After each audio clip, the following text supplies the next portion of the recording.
Baik, Assalamualaikum warahmatullahi wabarakatuh. Selamat petang saudara, Anda menyaksikan Suara Sriwijaya. Kali ini bersama saya Dika Saputra. Seperti biasa tentunya di Suara Sriwijaya kami akan menggali informasi, kemudian juga memberikan edukasi kepada pemirsa yang ada di rumah. Seperti halnya sore hari ini kita berbicara tentang dunia pendidikan. Jika kita berbicara tentang dunia pendidikan, sarjanawan muda tentunya sudah sangat banyak sekali. Ini tentunya juga berkembang dengan perkembangan teknologi yang sangat pesat, kemudian juga pembangunan di seluruh sektor yang ada di seluruh Indonesia juga ini mempengaruhi tentang banyaknya para intelektual ini mendapatkan gelar sarjana, baik itu S1 maupun S2.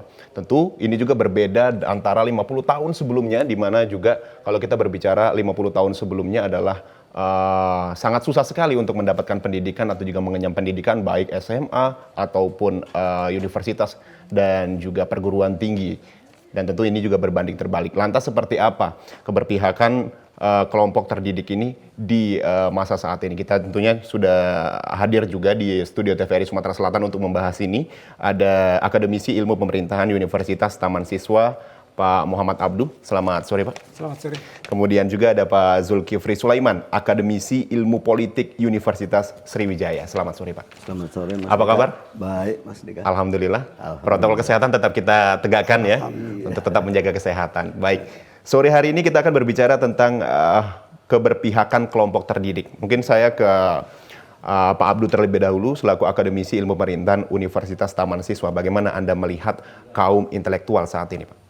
Oke, kita berterima kasih untuk satu sisi kepada Pak Harto karena tahun 70-an beliau memutuskan menyiapkan infrastruktur pendidikan melalui SD Impres. Barangkali Anda belum lahir. Belum lahir saat itu, Pak. Dan itu mungkin generasi saya dan generasi orang tua Anda.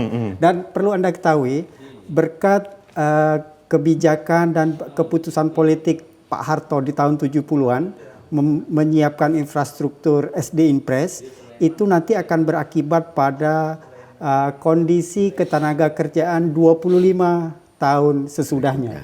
Artinya tahun 2000. Dan perlu Anda ketahui dan sangat menggembirakan, justru periode itu dijadikan sumber ilmu pengetahuan untuk pembangunan ekonomi di dunia. Dan berhasil memenangkan hadiah Nobel Pada saat itu. tahun 2019. Jadi peraih hadiah Nobel tahun 2019, Ibu Duflo beserta suaminya yang orang India itu memenangkan hadiah Nobel Ekonomi Pembangunan berkat data yang digali dari infrastruktur yang disiapkan oleh Pak Harto itu. Itu yang sangat membanggakan.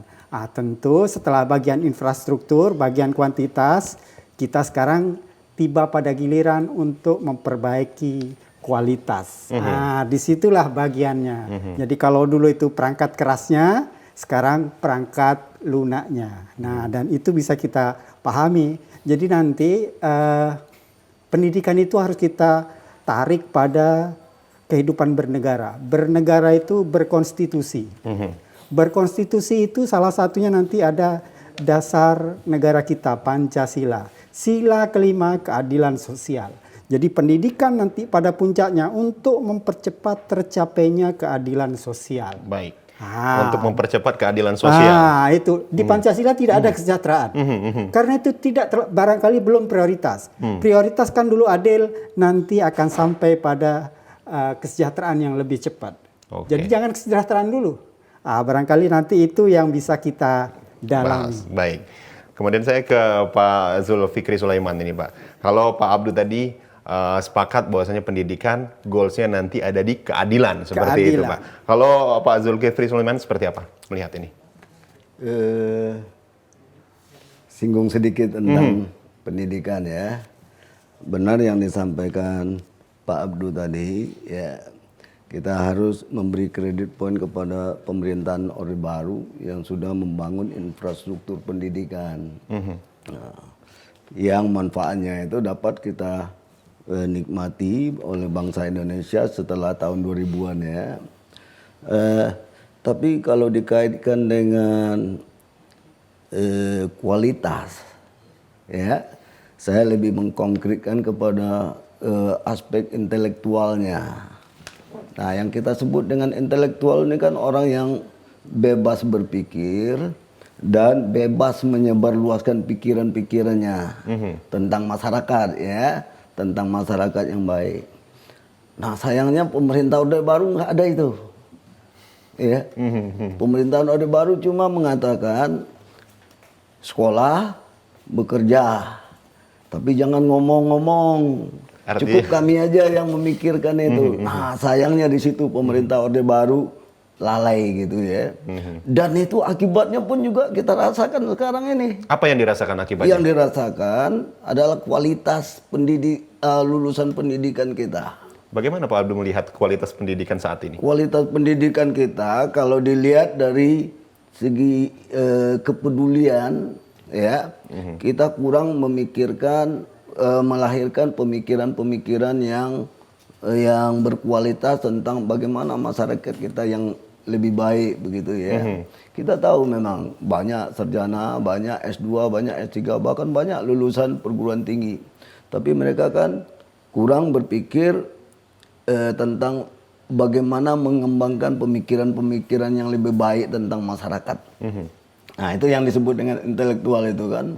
Karena kita di zaman Orde Baru memang tidak terlatih untuk memikirkan hal-hal seperti itu. Berbeda dengan masa-masa sebelumnya, Mas Dika tadi ngomong 50 tahun ya. Itu masa yang memang diberi ruang untuk memikirkan dengan bebas. Makanya banyak intelektual kita 50-60 tahun yang lalu gitu.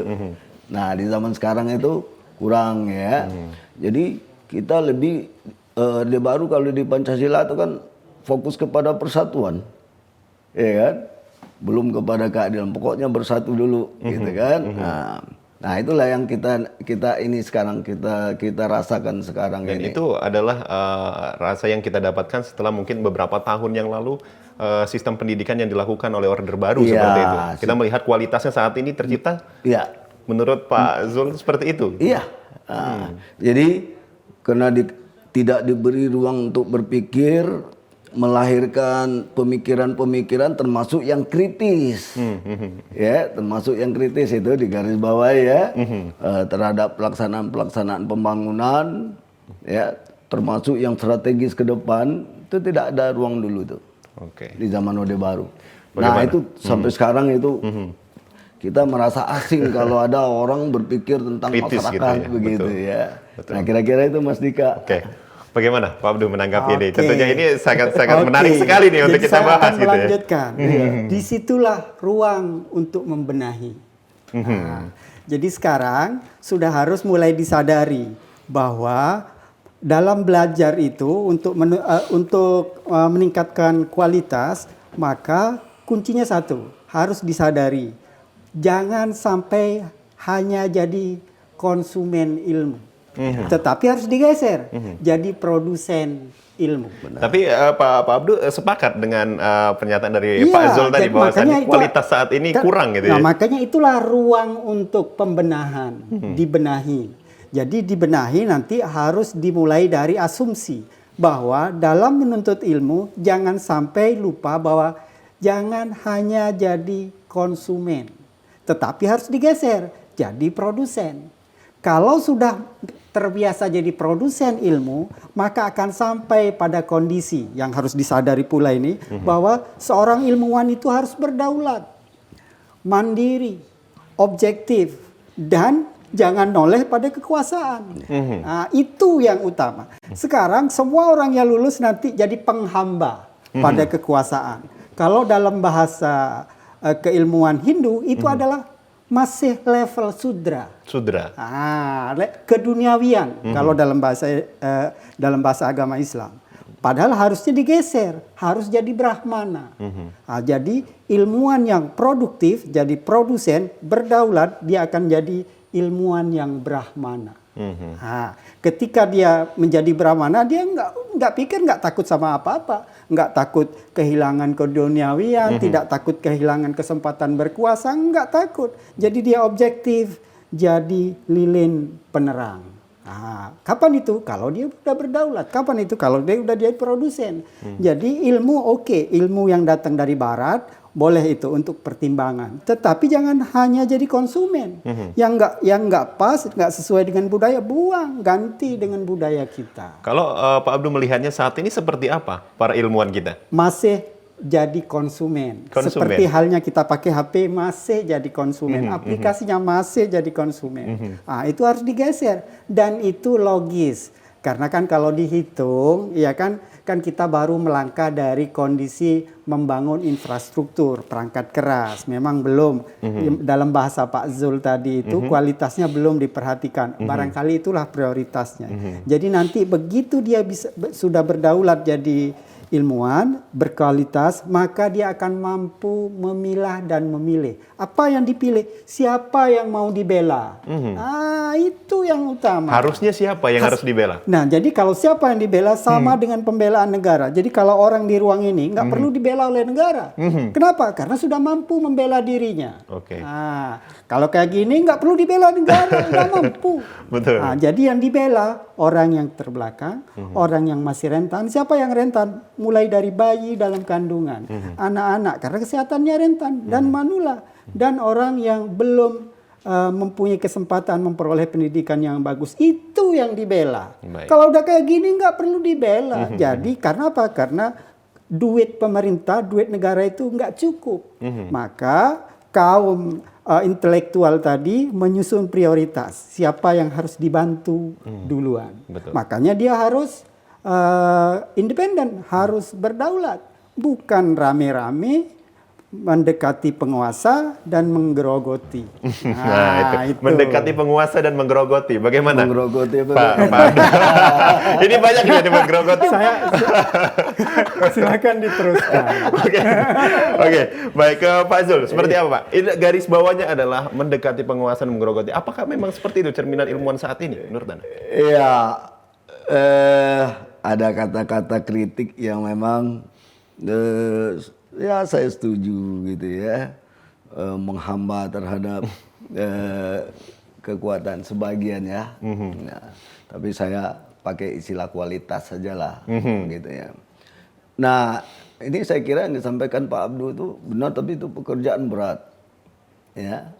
Artinya itu ini menyangkut menanamkan kesadaran, menanamkan kebiasaan. Nah, kalau dilihat dari situ saya ingat bagaimana ilmu pengetahuan dan intelektualitas di Eropa itu berkembang ya.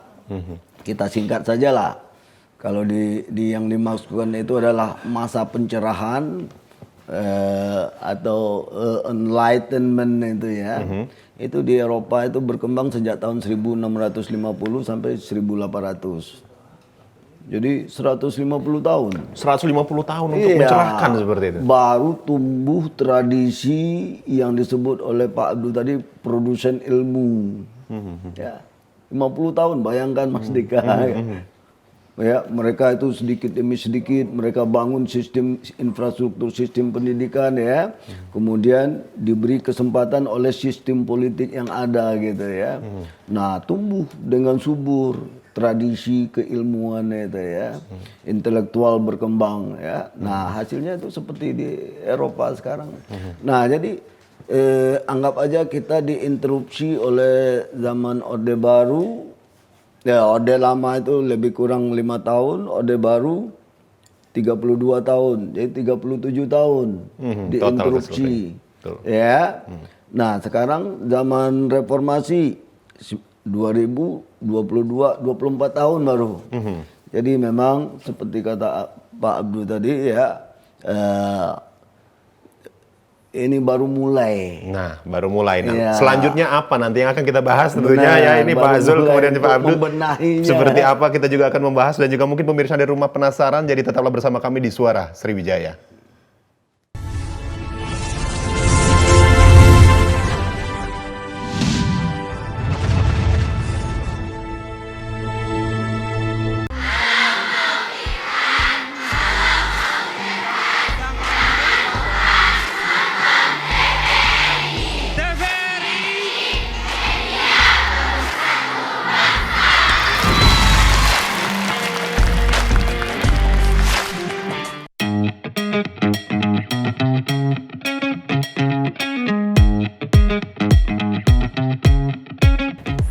beraktivitas, jangan lupa untuk memakai double masker. Pusat Pengendalian dan Pencegahan Penyakit Amerika Serikat (CDC) mengatakan, Masker double bisa efektif dalam mencegah penularan COVID-19.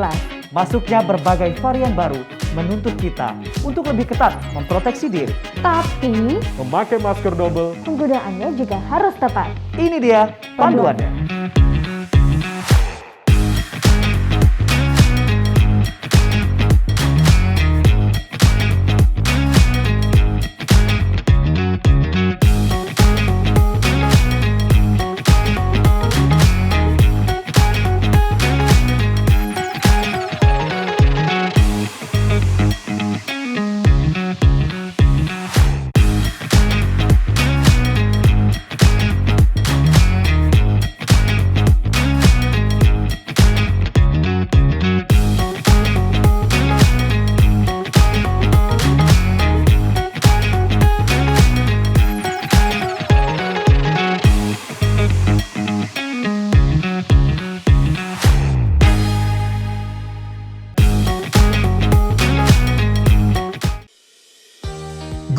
Migrasi siaran TV analog ke digital, TVRI akan memulai tahapan analog switch off di 11 kota dan Batam dan akan dilanjutkan secara nasional mulai 2 November 2022.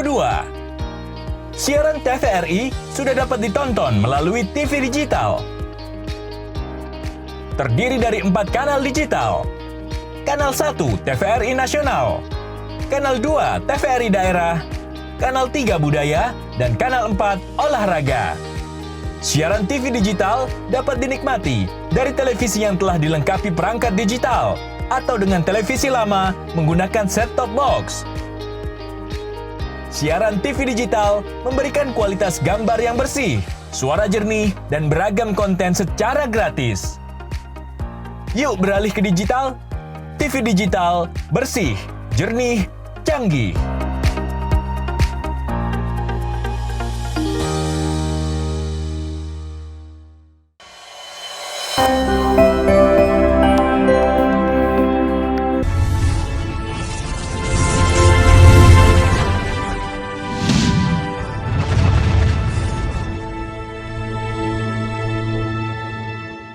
Baik, terima kasih pemirsa, Anda masih menyaksikan Suara Sriwijaya, masih bersama saya Dika Saputra dan juga masih dengan tema kita menyoal keberpihakan kelompok terdidik. Kita tadi sempat terputus, ada Pak Zul dan kemudian juga ada Pak Abdu.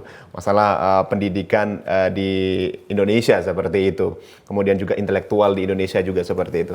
Nah, kalau tadi kita sempat terputus nih, bagaimana harusnya yang dilakukan oleh baik itu individunya, kemudian juga mungkin perangkat terkait. Kayak ke Pak Abdul terlebih dahulu. Seperti apa?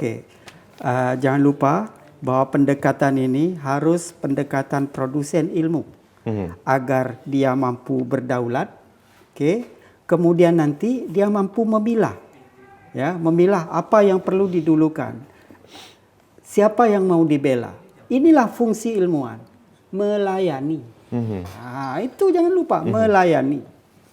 Kalau melayani, pekerjaan orang berat jadi lebih ringan. Betul. Pekerjaan orang mudah jadi pekerjaan orang sulit jadi lebih mudah. Nah, selama itu belum bisa dikatakan berhasil. Jadi kalau dalam ilmu, dalam revolusi paradigma itu ada ketika normal science itu tidak mampu menjawab permasalahan kehidupan, maka dia akan mengalami anomali. Begitu ada anomali, nanti orang akan usul, lah ini geser saja paradigmanya. Nah, jadi dalam kehidupan keseharian, jangan khawatir, setiap sistem itu pasti ada koreksi. Nah, jadi ketika dia nggak mau menjawab, ada koreksi. Jadi jangan khawatir nanti di sistem pemerintahan ini, misalnya nih, sekarang ada suara-suara nambah jadi 3 kali. Jangan khawatir, itu nanti akan dikoreksi. Alam akan mengkoreksi. Terserah bentuk alamnya itu apa. Seperti apa gitu. Seperti apa. Jadi jangan khawatir, nggak usah bersedih hati. Tenang saja, objektif saja. Karena bernegara itu berkonstitusi, beraturan main. Sama dengan bola. Terbayang nggak kalau Anda nonton bola tapi sepak bolanya tanpa aturan main? Waduh, kacau. Wasitnya bisa kencing di tengah lapangan. Begitu juga bernegara. Yang penting ikuti aturan main, berkonstitusi. kalaupun aturannya itu nggak pas, katakanlah salah, jalankan saja. Kalau mau itu ganti aturannya. Nah, jadi itulah terus, jangan khawatir. Dan saya optimis dengan anak-anak muda, katakanlah generasi saya ini korupnya 30%. Berarti sepertiga itu dikorup oleh generasi saya. Jadi harapan saya generasi anak-anak saya jangan sebejat bapaknya ini. Nah, harus dikoreksi. Betul. Harus dikoreksi, dia harus menjaga jarak dengan kekuasaan. Objektif saja. Jadi saya mengajar digital government. Pemerintahan digital, ya kan? Itu kan analog dengan ATM saja, ya. Saya dengan ATM, mau saya sogok ATM itu, saya ambil duit 500, ambil kalbu 50, keluarin 4,5 saja, nggak mau dia. Nggak mau, Nah, jujur. jadi nanti pelayan yang sudah tercerahkan oleh ilmu yang berkualitas tadi, dengan sendirinya akan dikoreksi, dia nggak akan mau persis seperti ATM tadi. Baik. Mudah-mudahan lah ya ke depan. Itu. Betul, baik. Saya sogok nggak mau ATM. ATM nggak mau disogok nih, Pak Zul. Seperti apa Pak? Kalau Anda melihat tentunya mungkin nggak kalau generasi saat ini seperti filosofi dari Pak Zul tadi, dari Pak Abdu tadi, ATM nggak mau disogok. Saya itu balik ke itu kan penjelasan konkretnya itu ya. Tapi sebenarnya yang disampaikan Pak Abdu tadi kira-kira sama dengan yang akan saya sampaikan, yaitu pada antara pilihannya itu status dan fungsi. Jadi lulusan pendidikan kita ini itu mau memilih status apa memilih fungsi, gitu ya. Nah, tentu dua-duanya ya. Ada yang milih status, ada yang milih fungsi. Kalau yang milih status berarti dia tidak peduli dengan fungsi, ya. Yang penting dapat dulu kira-kira macam itu ya. Nah, fungsinya kaget sambil jalan. Tapi kalau yang idealnya itu yang disebut oleh Pak Abdu tadi itu fungsi. Jadi gelar itu tidak penting. Tapi fungsinya apa? Yaitu produsen ilmu, melayani masyarakat, gitu ya. Nah, saya berpikir ya lulusan perguruan tinggi harus makin banyak porsinya ke mengutamakan fungsi. Fungsi sebagai pejabat, fungsi sebagai dosen, fungsi sebagai guru, fungsi sebagai ilmuwan, fungsi sebagai intelektual. Ya. Nah, porsinya itu ya yang status makin lama seharusnya makin tinggal sedikit saja lagi. Ya, makin banyak yang mengutamakan fungsi. Nah, kalau itu tercapai, nah itu implikasi logisnya ya masyarakat akan lebih baik. Gitu Kalau ya. itu tercapai. Kalau seperti itu Kalau tercapai. Anda melihat dari yang ada saat ini seperti apa Pak? Wah, kita hampir 77 tahun merdeka ya. Minyak goreng aja masih antri. Ya. Itu apa artinya itu?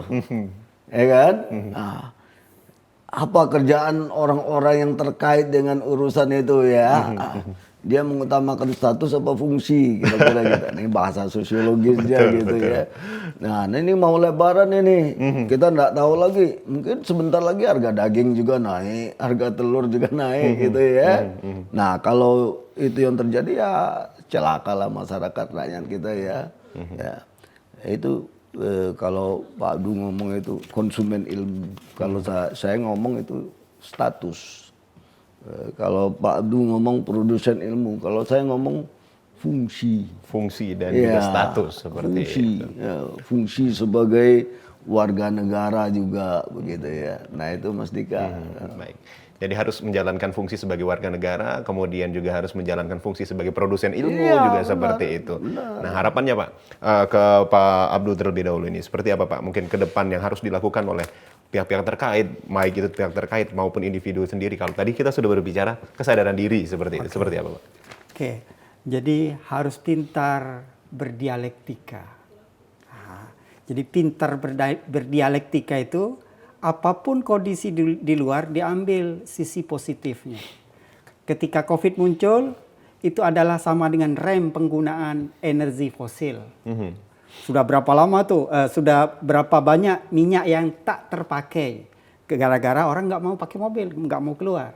Demikian juga ketika nanti tadi minyak goreng itu langka, maka harus mampu berdialektika, ambil sisi baiknya. Oh, kesempatan kita tidak makan makanan yang Minyak-minyakan. berminyak. Itu lebih sehat kan? Nah, jadi makanya itu tadi berdialektika itu penting. Kapan dia mampu berdialektika? Kalau dia sadar bahwa dia adalah produsen ilmu.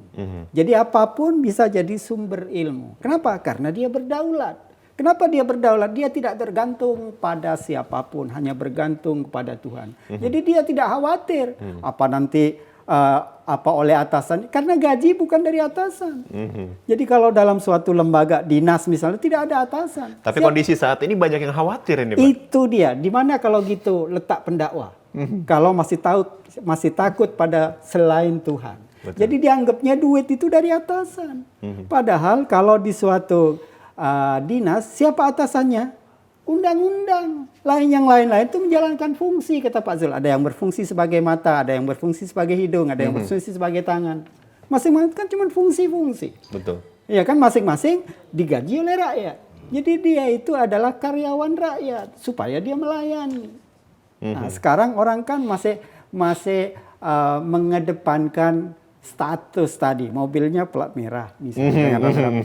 Tapi itulah yang harus kita benahi, mampu berdialektika sehingga dia mampu mengambil makna dari kondisi apapun. Dan nanti dia sudah mampu, siapa nih yang saya bela? Jadi kalau tadi orang-orang yang rentan, maka ada kelanjutannya, siapa yang dibela? Bumi, agar bumi tetap hijau. Bagaimana caranya? Polusinya harus dikurangi. Penggunaan energi fosil dikurangi. Maka ketika Anda pakai motor atau pakai mobil, pakai energi oktan tinggi. Jangan yang oktan rendah. Karena apa? Karena daya rusaknya dikit. Duit kan bukan duit kita, duit Tuhan. Kita cuma pakai saja. Masa Tuhan membiarkan kita ngerusak? Tapi dia udah janji, kalau kamu mau merusak, rusaklah, terserah kau. Itu bahasa paling baik. Jadi mampu berdialektika. Akan mengkoreksi sendiri ya. Balik-balik lagi ke alam sendiri mengkoreksi itu. Jadi yang harus dibela setelah yang tadi itu, sekarang udah dimulai memelihara alam. Disitulah nanti ada ilmu namanya sustainability. Memelihara alam. Ini menarik nih, memelihara alam. Seperti apa saat ini kondisi di Indonesia, Pak? Anda melihat itu? Cuma Anda hitung saja. Anda pakai minyak sekarang, oktan berapa? 92. Saya 98. Kenapa? Karena itu tidak merusak. Jadi kalau cuma jarak dekat, nggak usah pakai energi, jalan atau bersepeda. Jadi sekarang harus dibalik. Energi itu mahal. Nggak boleh dipersepsikan murah. Kalau murah itulah banyak yang dirusak. Dikit-dikit pakai motor. Harusnya kalau dia mahal, ilmuwan mampu menunjukkan bahwa energi itu mahal, kerusakannya ini mahal, maka harus dihemat. Maka Anda nanti harus tahu sampai sejarah bumi. Tahu nggak berapa umur bumi? Nah, itu nanti kita akan bahas tahu berapa umur bumi mungkin nanti. Makanya dia jangan Pak Abdu dan ilmuwan juga harus sampai harus sampai di situ dan juga mengedukasi itu ya. Itulah perlunya politik nanti. Betul. Dan mungkin juga pemirsa dari rumah ingin mengetahui seperti apa tentunya pembicaraan antara Pak Zul kemudian juga Pak Abdu. Jadi tetaplah bersama kami di Suara Sriwijaya.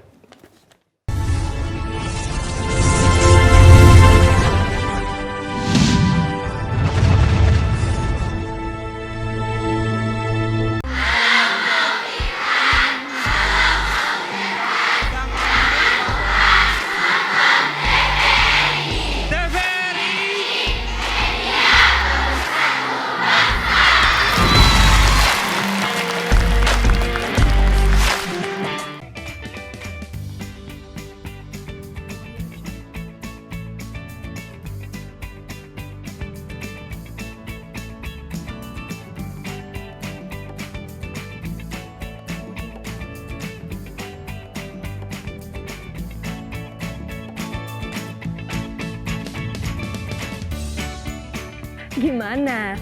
Bersih dan jernih kan siarannya? Jangan khawatir, semua ini gratis. Tidak perlu beli kuota internet dan nggak perlu biaya berlangganan. Bagi kamu yang masih menggunakan TV analog, cukup dengan satu langkah mudah. Untuk televisi yang sudah siap digital, cukup scan ulang siaran TV kamu untuk menangkap siaran TV digital.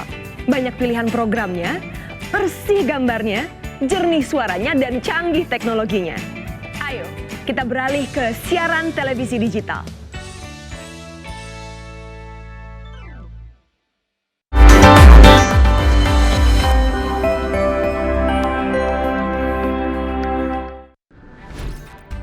Halo semuanya, aku Modi, maskot TV Digital Indonesia. Aku akan membantu semua orang menuju migrasi TV digital. Di mana? Di siarandigital.id dan call center 159. Ayo semuanya, dukung migrasi TV digital. Bersih gambarnya, jernih suaranya, dan canggih teknologinya.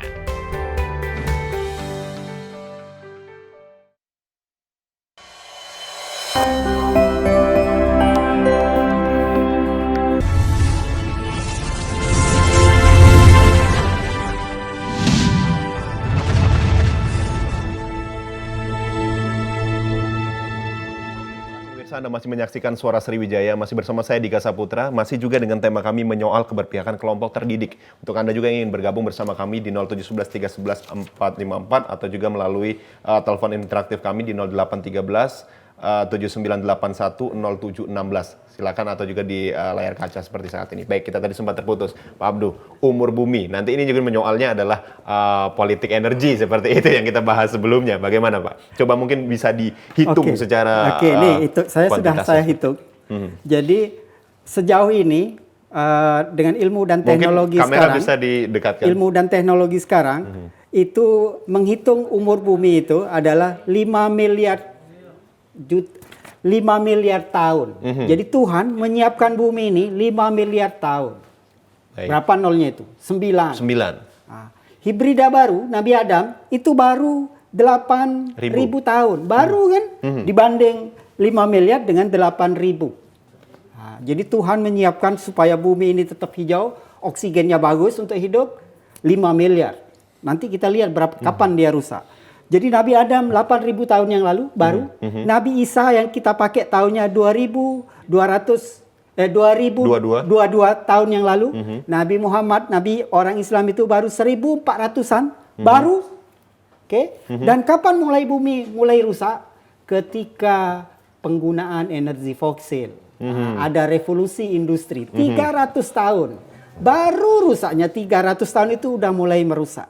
Dan puncaknya mulai dari 50 tahun lalu saja.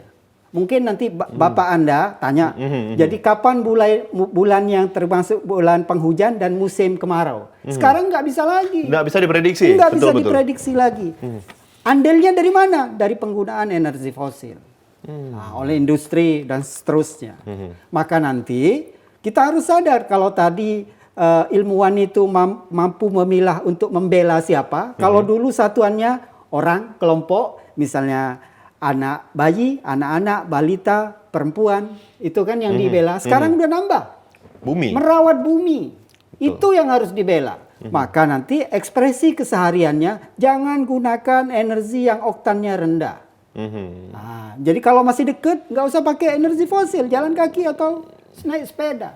Betul. Dan nanti politiknya, orang yang melakukan itu harus dikasih hadiah, dikasih reward. Misalnya nih, ada perusahaan yang bisa menekan energi fosilnya sekian persen. Oke, pajaknya dikurangi. Nah, itu bagian Pak Zul itu. Jadi ada politik energi. Anda tahu di rezim yang dulu, tahu nggak berapa itu yang di biaya yang diambil oleh negara, subsidi energi. Rezim yang lalu itu setahun 300 triliun. 300 triliun. Kalau 10 tahun 3.000 triliun. Itu hanya untuk dibakar. Kenapa? Subsidi. Sehingga orang anggap energi itu murah. Kemana-mana naik motor. Betul. Iya kan? Padahal coba dia pakai sepeda, dia lebih sehat. Nah, itulah politik energi, itulah gunanya ilmu pengetahuan. Baik, politik energi. Saya ke Pak Apa namanya Pak Zul? Seperti apa Pak Anda melihat ini? Politik energi kata Pak Abdul. Ya, saya kira ini kan soal kebijakan ya. Nah, kebijakan ini kadang-kadang banyak sengkarut-sengkarutnya itu loh. Ya. Kepentingan-kepentingan itu. Tapi kalau kita lihat contoh yang sudah ya, politik energi dalam arti mencabut subsidi ya, itu APBN itu 2013 itu dicabut itu yang 275 sampai 300 triliun. Betul. Kenapa dicabut? Karena salah. Salah sasaran. Yang disebut Pak Abdul tadi, naik motor itu sebagian kecil aja dikonsumsi oleh masyarakat. Tapi subsidi itu energi, itu kan energi ya. Energi ini dibagi dengan listrik dan BBM ya. Nah, khusus listrik itu 80% itu dinikmati oleh mal-mal di Jakarta. Kan sama dengan salah sasaran namanya itu. Makanya dicabut oleh pemerintah. Nah, jadi kalau kita bicara tentang politik energi, dalam pengertian yang seperti itu saya setuju. Ya. Nah, kemudian ada pilihan untuk mengarah kepada energi terbarukan. Nah, fosil ditinggal, kemudian ganti dengan angin, matahari segala macam gitu ya. Tapi itu kan nanti kita beli teknologi lagi tuh. Teknologinya kenapa beli terus tidak menciptakan? Mahal. Nggak ada kita. Jadi nanti dibeli lagi. Nah, itu dilemanya di situ ya. Nah, saya lebih tertarik kepada inisiatif swasta, termasuk masyarakat sipil gitu ya, termasuk kelompok-kelompok masyarakat. Gitu.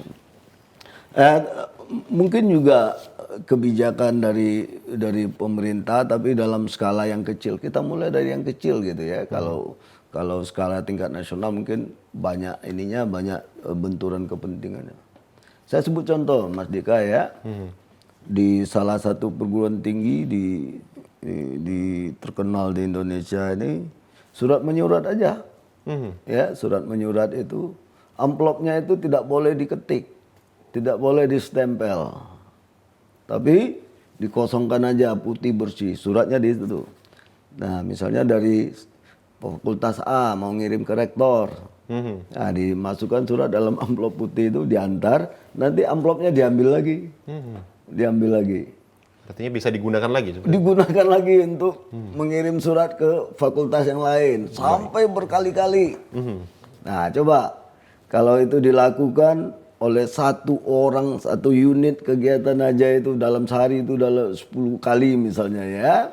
Kemudian dilakukan oleh 100 unit ya, 10 kali. Dilakukan oleh perguruan tinggi negeri di Indonesia.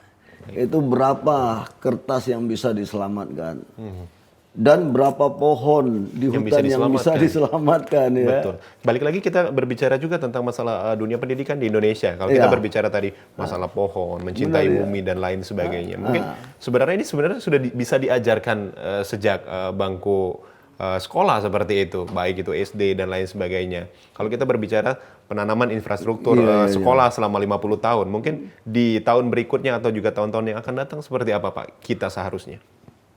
Ini porsi Pak Abdul ini. Pak Abdul ini anaknya di sekolah alam lah nih. Nah, itu. Oke. Jadi Silakan. Pak Abdul yang bisa cerita itu. Kembali ke Pak Abdul. Oke. Jadi sedini mungkin manusia itu kan harus sadar akan kehambaannya. Jadi nama Abduh itu artinya hamba. Hamba dari siapa? Hamba Tuhan, bukan hamba yang lain, bukan hamba makhluk. Jadi bos saya Tuhan. Bukan penguasa. Bukan penguasa. Jadi kalaupun saya dapat duit dari Tuhan, dapat beasiswa Tuhan. Jadi semuanya balik ke sana. Jadi itu harus ditekankan dari awal. Sehingga nanti kita itu kalau pakai bahasa orang Hindu, saya tidak mau lagi dalam posisi sudra yang menghamba pada dunia. Tetapi saya ingin sampai pada level Brahmana, menghamba kepada Tuhan. Maka yang lain-lain sepi sudah itu. Jadi kalaupun dapat ilmu harus meringankan orang, harus melayani orang, kemudian harus memudahkan orang. Nah, itu. Jadi begitu dia itu hanya memikirkan diri, Masih sudra ya? Masih sudra. Nah sekarang pertanyaannya kalau di itu ilmuwan politik, apakah wakil-wakil yang kita pilih itu masih memikirkan diri atau memikirkan... ya. Jadi kalau masih diri berarti sudra. Makanya nanti ilmu politik harus mampu menyusun mekanisme agar menjadi mekanisme koreksi, agar nanti yang terpilih itu Brahmana semua, nggak ada yang sudra. Bayangkan saja kalau dikasih sibuk dengan dirinya, Betul. bisa masih meluangkan waktu untuk ngurus saya nggak? Nggak bisa. Nah, jadi harus dibuat mekanismenya, sehingga nanti hanya yang level Brahmana Yang bisa menjadi wakil terpilih. ya. Nah, jadi wakil. Yang sudra nggak usah masuk. Nah, jadi itu nanti praktisnya bisa dibuat. Baik. Itulah pentingnya ilmuwan politik. Jadi harus mampu menelurkan itu. Baik, bagaimana Pak Zul? Harus mampu menelurkan itu agar tentunya banyak yang Brahmana ketimbang yang Sudra seperti itu. Dan Pak Zul sendiri melihatnya seperti apa saat ini? Antara dua kasta ini masih banyak yang mana nih untuk wakil rakyat kita saat ini? Pernah lihat sosok Brahmana enggak? Paling enggak di foto. gambar. Iya, pernah. Seperti apa? Gagah. Gagah. Maksudnya menghamba terhadap Tuhan seperti itu. Artinya melupakan itu maksudnya. keduniaan seperti itu. Jadi itu kan sosoknya kurus, pakai jenggot. Ya. Itu adalah sosok orang yang sudah mampu menidakkan, mengingkari diri sendiri, gitu ya. Dan maksudnya apa ya itu?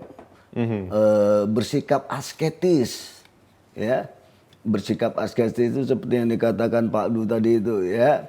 Tidak menghamba kepada serba keduniaan, melupakan dia ingin punya mobil, dia meyakinkan pada diri ini saya tidak butuh. Ya, manusia ingin berkuasa, dia mau meyakinkan dirinya saya tidak butuh kekuasaan, gitu ya. Kan berat itu. Berat. Seperti apa yang Anda lihat sekarang seperti itu? Oh iya itu, itu. masih banyak. Nah, tapi saya kembali ke ini ya. Ada ruang bagi kita sekarang untuk pribadi untuk mencoba mempraktekkan hal-hal yang kecil-kecil seperti itu ya. Termasuk keluarga, termasuk kepada anak-anak ya. Nah, Pak Abdul ini contoh yang paling baik kalau untuk soal itu ya. Itu saya kira mulai dari situ Mas Dika ya. Nah, saya kira forum ini bagus ini. Betul. Apakah itu juga nanti akan berpengaruh terhadap sistem pendidikan seperti itu untuk menciptakan para Brahmana-Brahmana? Seperti apa?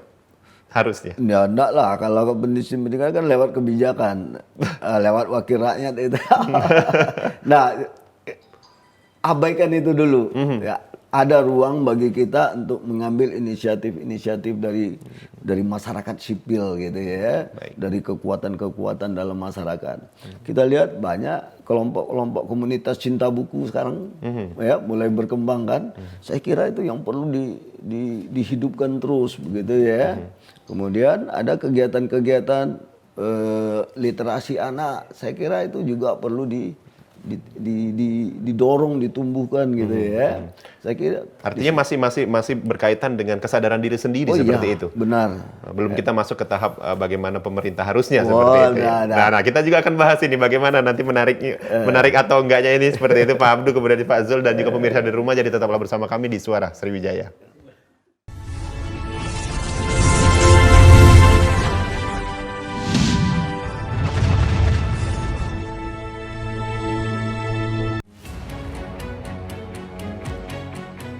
Pandemi COVID ini kita jadikan momentum untuk melakukan percepatan transformasi digital. Era TV digital ini sudah di depan mata. Yang penting untuk masyarakat itu kualitas siarannya bagus. Bagi industri televisi itu sendiri atau penyiaran itu sendiri, agar segmentasi pasarnya nggak tergerus.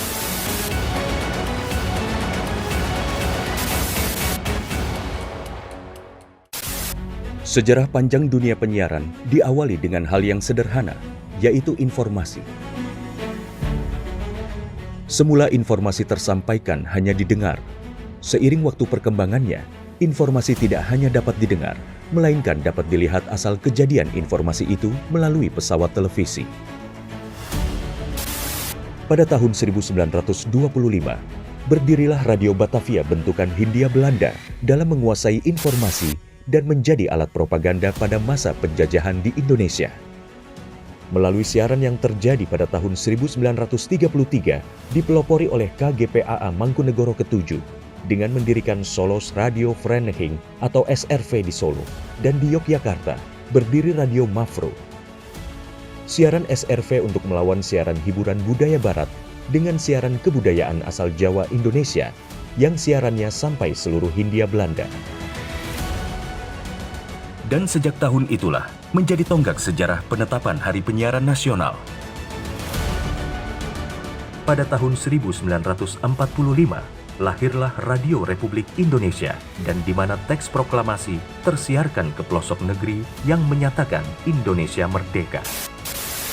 Sejarah dari dunia televisi adalah pada tahun 1962, di mana TVRI sebagai televisi pertama Indonesia yang mengudara dan menyiarkan langsung pembukaan Asian Games keempat di Indonesia.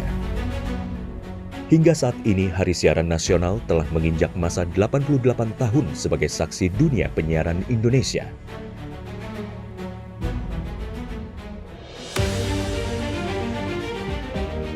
Sehingga perkembangan teknologi penyiaran menjadi faktor utama dalam menentukan kualitas penyiaran demi Indonesia maju. Namun masih banyak daerah yang tidak dapat ikut andil dalam pemerataan ekosistem dunia penyiarannya. Solusinya adalah Analog Switch Off atau ASO. Penyiaran secara analog akan segera berakhir menuju era digital yang menyeluruh. Kementerian Kominfo adalah rumah TV digital. Bersama pihak terkait mewujudkan kesuksesan peralihan ASO menuju penyiaran digital. 2 November 2022 menjadi penting dan sejarah bersama era siaran nasional, yaitu berakhirnya masa siaran analog menuju era TV digital. Digitalisasi televisi menjadi kepentingan bersama. Meratanya siaran hingga ke pelosok negeri, bersih gambarnya, jernih suaranya, dan canggih teknologinya. Menciptakan masa depan bangsa Indonesia yang lebih maju.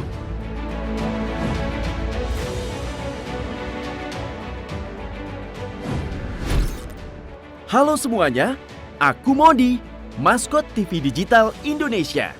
Aku akan membantu semua orang menuju migrasi TV digital.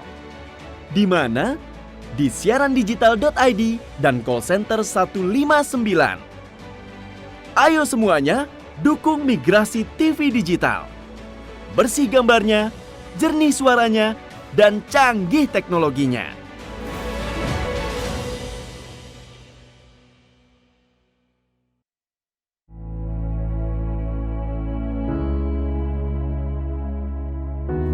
Pemirsa TVRI, pandemi COVID-19 belum berakhir. Sesuai anjuran Presiden, kita semua wajib pakai masker. Jangan pernah lepas masker saat bertemu orang lain. Mari disiplin. Indonesia pulih, Indonesia bisa.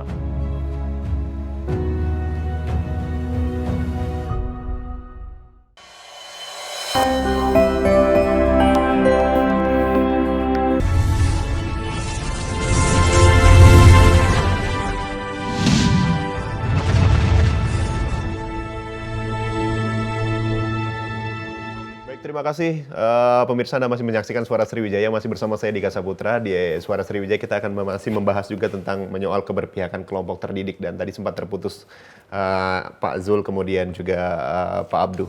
Baik, kita berbicara nih untuk di segmen 4 ini, kita berbicara antara kualitas, tadi sudah kita berbicara untuk memperbaikinya ini, kuantitas seperti itu. Seperti apa kalau dari Pak Abdu? Oke, jadi kualitas itu kan akibat, ya kan? Akibat dari kalau kuantitasnya sudah dianggap mencukupi, kalau itu mau berurutan baru dibenahi kualitasnya. Dan itu nanti akan jadi koreksi.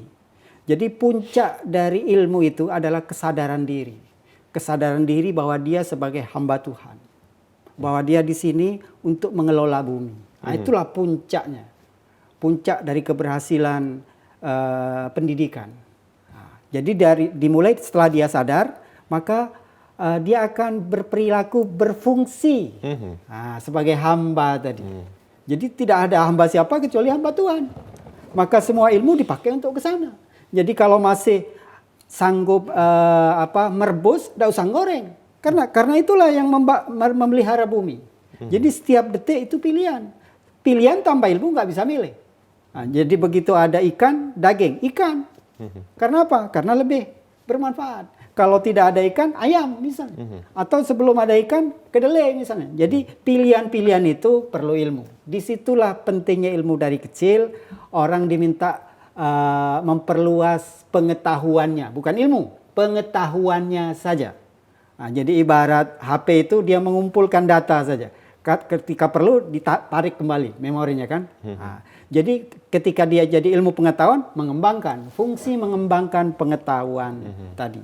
Maka ketika dia berdialektika dengan diri sendiri, ini nggak ada minyak goreng, maka saya akan merebus saja. Itulah cara Tuhan, itulah mekanisme yang dipakai oleh Tuhan untuk mendidik. Ketika dia didik nanti dengan sendirinya berkualitas. Jangan khawatir. Kalau tadi saya menyebut bahwa pendidikan kita masih mengutamakan mindset sudra, jangan khawatir. Nanti banyak orang yang akan sadar bahwa mindset sudra itu belum selesai. Dia harus naik. Bukan saja cuma naik, tapi bergeser pada kondisi Brahmana. Itu yang utama. Jadi ketika dia sudah jadi Brahmana, maka dia hanya akan melayani. Bukan tidak mau kekuasaan. Justru kekuasaannya dipakai untuk melayani. Jadi bukan dapat kekuasaan terus dinikmati. Ya, jadi kekuasaannya dipakai alat untuk melayani. Kalau selama ini yang dilayani 5 orang, ketika dapat kekuasaan yang dia layani ratusan juta. Pilih mana? Pilih ratusan juta. Itu. Jadi kekuasaannya dipakai untuk melayani. Dan ilmu harus menyiapkan perangkat-perangkat itu. Agar sistemnya terbentuk. Dan sistem menjadi mekanisme untuk mengkoreksi kesalahan. Jadi nanti koreksi itu bukan dilakukan oleh individu, tetapi dilakukan oleh sistem. Anda menyangka nggak? Sekarang ini 3 tahun yang lalu bisa menyetop ribuan, bahkan ratusan, puluhan ribu pesawat terbang. Pernah menyangka? Tidak pernah. Itulah cara Tuhan. Nah sekarang cara Tuhan itu harus balikkan lagi. Jadi nanti Tuhan itu harus hadir di kantor-kantor legislatif. Ketika dia mendistribusikan duit harus hadir Tuhan. Harus hadir. Harus hadir. Memangnya sekarang nggak adil? Coba kalau kita tidak akan menghakimi itu hadir atau tidak, tapi lihat hasilnya. Kira-kira dengan hasil yang begini, kira-kira hadir nggak Tuhan waktu mendistribusikan itu? Jadi itu saja. Jadi ilmu harus membuat alat ukur bahwa dengan tanda seperti ini artinya Tuhan hadir. Kalau nanti hasilnya seperti ini berarti Tuhan tidak hadir. Baik. Jadi ilmu harus menyiapkan perangkat itu sehingga jadi mekanisme untuk mengkoreksi. Jadi jangan individu. Dan juga meningkatkan kualitas seperti itu. Baik. Dengan sendirinya itulah kualitas. Kalau dari Pak Zul seperti apa Pak? Iya, itu kan kembali ke topik diskusi ini, keberpihakan ya. Saya kira yang disampaikan Pak Abdul itu yang memang kita harapkan demikian ya, berpihak kepada apa yang semestinya menjadi misi kita dalam hidup ini. Kalau Pak Abdul menggunakan berpihak kepada Tuhan kan. Nah, kalau saya lebih konkret lagi ya berpihak kepada fungsinya itu tadi. Ya. Jadi kita kembali kepada fungsi kita masing-masing dan sedikit demi sedikit keinginan untuk mengutamakan status dalam kehidupan bersama itu ditinggalkan ya. Nah, itu jalan kepada Brahma itu kan seperti itu ya. Nah, caranya bagaimana? Nah, ini memang tidak ada resep yang instan ya. Itu tergantung kepada kalau pemerintah lewat kebijakan, oke ya, itu ada gunanya, tapi saya berpendapat ada ruang bagi kita inisiatif pribadi, kelompok ya, kelompok sipil di masyarakat untuk mendorong seperti itu ya. Social movement ya. Itu. Boleh dikatakan social movement itu ya. Dan saya kira itu